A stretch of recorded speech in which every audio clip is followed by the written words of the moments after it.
gap just under 6.5 tenths. Rossi has gone down at turn number 1.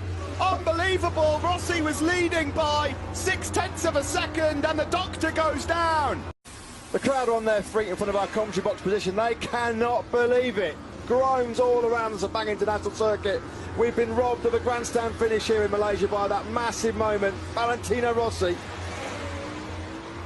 Well, the slow-mo footage that will break the hearts of Valentino Rossi fans. So we have 3.5 laps remaining. Marquez could cruise home now.